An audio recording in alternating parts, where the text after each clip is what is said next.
sage country in Wyoming. Just got camp set up. Just a little bit of light left, and I don't know, hoping to glass up some antelope just for fun. We're just gonna finish getting everything in order, probably run into town. I still gotta go get my tag from the gas station and grab a little dinner if we can find something, if everything isn't closed, and be right here first thing in the morning looking for antelope.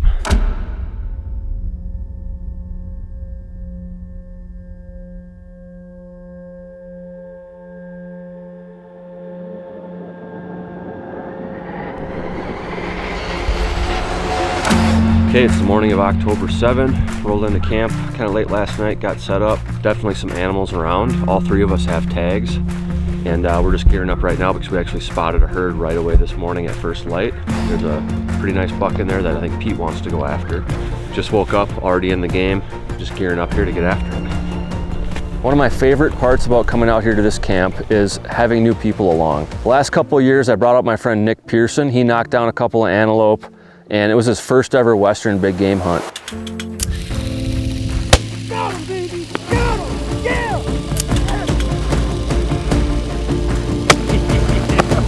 We're so perfect. My friend Pete, who I've been hunting with now for 10 or 11 years, we've done a lot of other hunting together, but we've never killed a big game animal together. So Pete expressed a lot of interest in coming out and joining this antelope camp. He was fortunate to draw a tag, and here we are. So yeah, when Josh kept on talking about this hunt and just how cool it is, and I've done some out west stuff, but I've never hunted in the sage flats where there are no trees. In Minnesota, you can't see very far, but we're glassing goats from well over 1,000 yards. So it's just really, really neat to be able to do that. It's just not something that's available to me back at Minnesota. So right now we've got these goats bedded at about 340 yards. One of them has actually got his head on the ground right now, sleeping. They're both nice goats. One of them's nicer than the other. We're just debating our stock here. And you know, it's just a goat rodeo. We could not get our communication down. Hunting with multiple people all in one group when you're trying to spot and stalk big game is you need to make sure you have your communication strategy in line for that moment of truth. It ended up just becoming mayhem because we hadn't established who was going to be calling the shots. But the sweet part about antelope hunting is when one stalk's over or one stalk gets blown, it's on to the next one and the next one and the next one. It's a never-ending cycle. We regrouped, we bailed out. They really didn't know what was up. Third approach on them, we get on this hill and we thought they were going to be over on the right side. As we're creeping up, Josh spotted them on the left side at 200 yards and we just hit the deck. Heat of the moment, all the things, I was like, I think I can make a standing shot at 200 yards on these goats. And I was wrong after I pulled the trigger. And you know, when you're really honest with it, there's a very last second when the gun goes off that you have a sight picture, or I do anyways. I have a sight picture of right where that crosshair was, and I knew I was just above him. You know, it was just a lot of ups and downs, from me being upset to then being upset that I missed, and you know, just all the stuff. But we just kept at it. We took the long, lonely 1.5-mile walk back to camp, and caught lunch and went right back after it.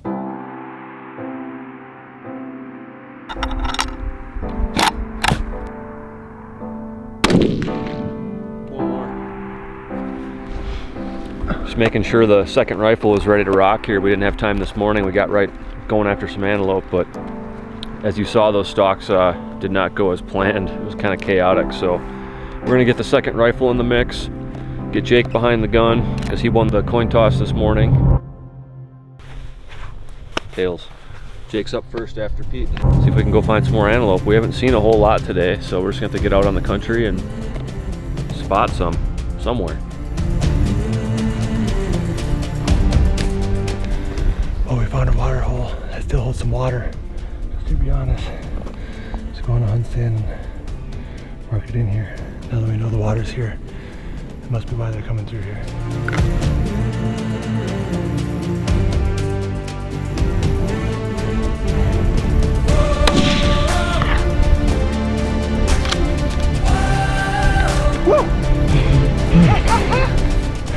Nice shot, man. That stuck with me, man. Dude, that was intense. We had to run a lot. It's so hot. I'm running along, I have blood all over because I tripped and fell. And we come over here, just get in range of this buck. and I see this tire sitting in the ditch because I didn't bring my pack. This is just a quick, we just spotted him and came after him, so I just threw this tire from the ditch up on the sagebrush, used it as a rest, and it worked wonderfully. We got a down buck.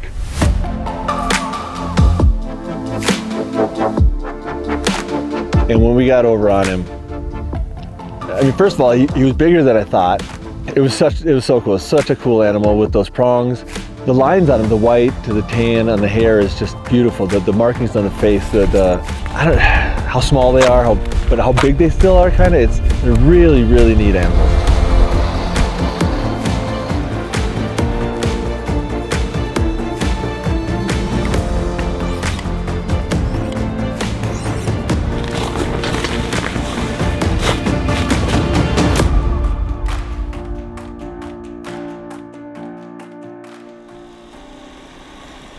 Like a mini breakfast. A couple pieces of bacon each, a couple eggs each. I had to run over to the ranch to pick up some of our swagger products that we ordered just because we didn't really have good shooting rests with us other than our packs. And in the process, Jake's been sitting here back at camp just glassing. We got 4 bucks in the pasture behind us that are kind of in a really tough spot to get to, and they've just been hanging out there all morning. And we've got this other herd with a shooter buck in it that's only 600 yards from our camp right now, and they just happened to bed down shortly after we got back. Putting a game plan together here, it's really nice that they bedded. They're in a pretty good spot, about as good as a spot as we could ask for, so Jake's gonna get after them right now and hopefully he knocks one down here for the next hour.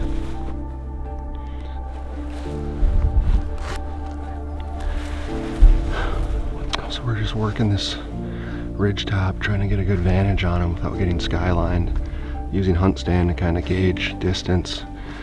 Where we were before was within range, but it wasn't a very good ridge to come up on without getting skylined. This ridge is a bit better, but it might be a little bit too far, so might have to just kind of hop around until we find a good angle on him, but we'll get there. Just something freaked them out and off they went. Dang it. Where are they now?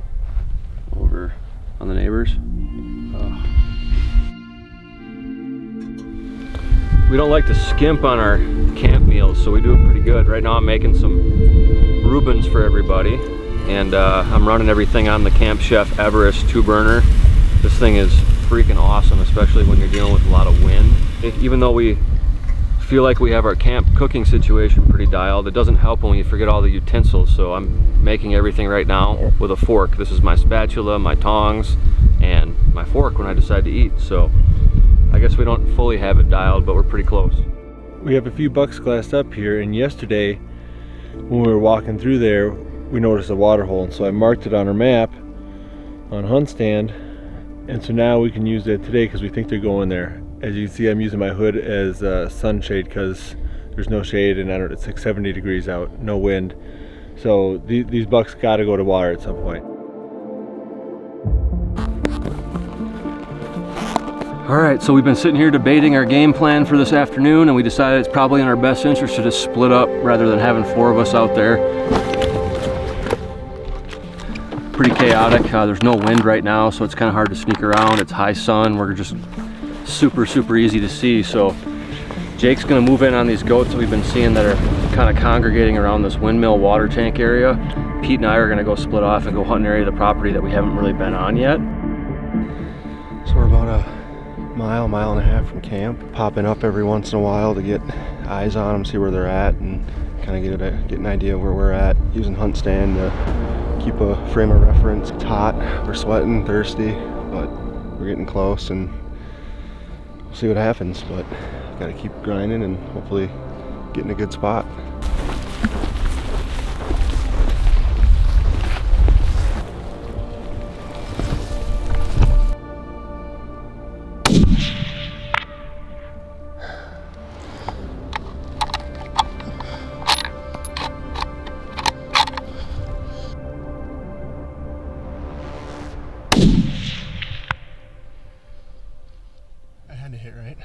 I think so. Right to us, man. He looks like he's struggling. Yep, got him. Got him, bro. He's down. Got him, bro. I got him, bro.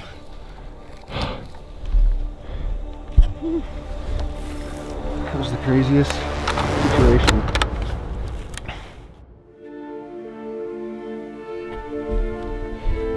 Wow.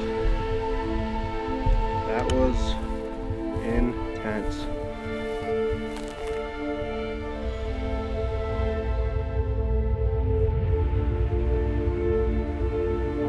That was insane. Straight up insane. The stalk. We're on the complete opposite side of the property. Our camp is off in the horizon.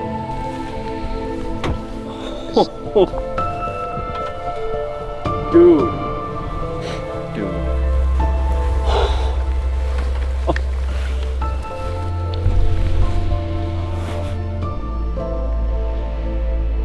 Dude. Ivory tips still on this. Jake, both sides still got the ivory tips on it. It's a mega, dude. Seriously? Yes. Oh. That's awesome. I was just relieved to, have put all those pieces together, have a successful stalk and a successful hunt.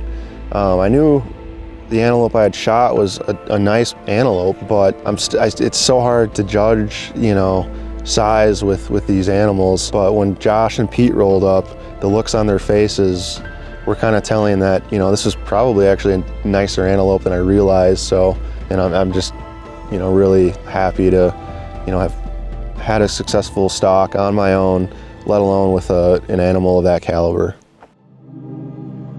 Just spent the rest of the evening just leisurely scouting, and we decided to sit on a ridge here and look over this valley.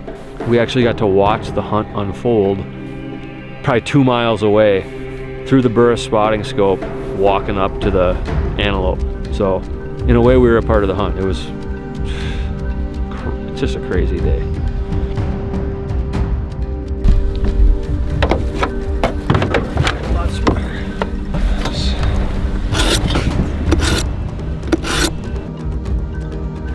So the thing about pronghorn, and you might hear this a lot, but it's really true, it's extremely important to cool the meat down as fast as you possibly can. And I actually didn't take this fully seriously until last year. Every other antelope I had taken care of up until that point, it's been during warm weather. So I've been really quick to skin them and get the meat cooled. Last year we hunted here during the winter, and I figured just because it was so cold outside that you could leave the skin on and then just deal with the meat later. Well, to be honest with you, it had a massive effect. So the meat tasted a lot, quote unquote, gamier than it should have. It tasted really pretty strong. And I like that because I like wild game, but most people don't like that. So try to get the meat off that animal's frame as fast as you can and get it cool, because it's gonna taste a lot better. And in fact, in my opinion, pronghorn tastes better than any game animal when properly taken care of. I've had elk, I've had axis deer, I've had zebra, I've had gemsbuck, I've had eland, I've had all sorts of game across all different sorts of countries. Antelope is phenomenal when it's properly cared for.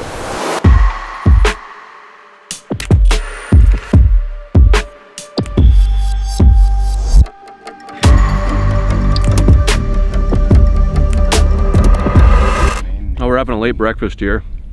Call it lunch, call it whatever you want, doesn't really matter. Time doesn't matter out here.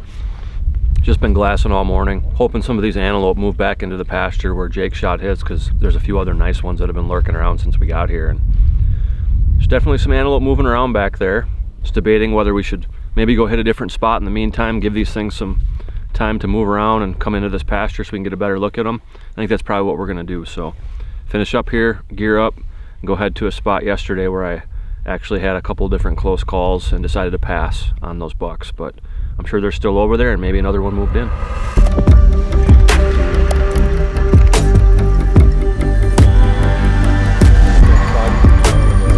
They crawl up under that rise.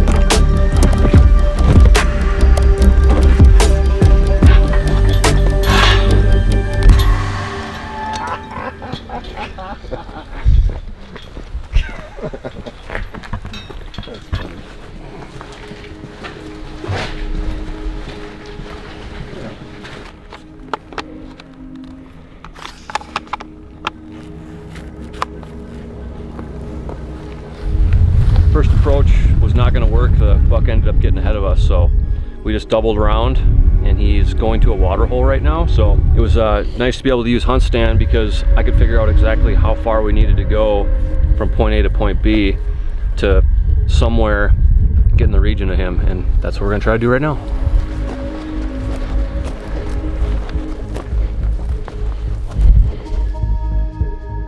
As luck would have it, this buck is bedded down by the water hole. I think we're gonna be able to use the terrain to get downwind of him and be able to sneak into range. Hopefully, I'm gonna use this gully system that's going through here, and when I start to get a little bit closer to where I think he is, I'll be able to use HuntStand to really know for sure what gully I'm in, and I'll also be able to measure the distance to get an idea of if I'm in range or not. So let's get it.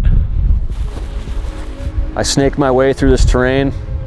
I kept checking HuntStand the entire time, not only to make sure that I would be maintaining my cover, but also like, it's so disorienting out here when you're walking around through these drainages. Like, you're going west, you're going east, you're going like you're twisting and turning all over the place. And now it's just a matter of what little piece of terrain can I use to close that final distance to get within an ethical shooting distance that I was confident in. And lucky enough, between us and the water hole, there was one final hill. I closed about 5 more yards, peeked my head up, spotted him. He was quartering away just slightly. Big sage clump. And I could tell he was completely comfortable. He was just bedded there contently, and I knew I had all the time in the world to set up the perfect shot.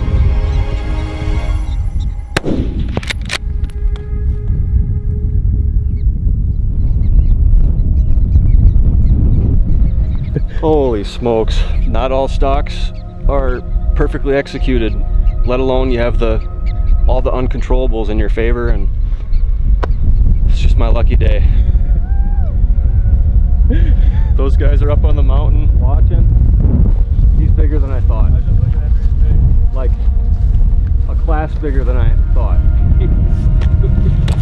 Oh, congratulations, man. Oh, he never even knew what hit him. Nope, that was great. Didn't have a clue. Dude, from up, perfect. Dude, they're on top of the hill. They're getting ready for a shot. And then I got him in scope like, it's gonna happen. I'm like, what's he doing? He's like, he got his rifle up.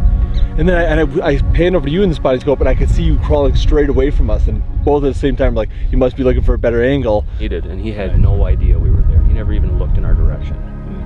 And I just aimed for the opposite leg. Beautiful. Sent it. And he had a great no shot. idea. Perfect. Every time. That's the antelope I wanted to shoot. What a trip. Dude. Holy smokes.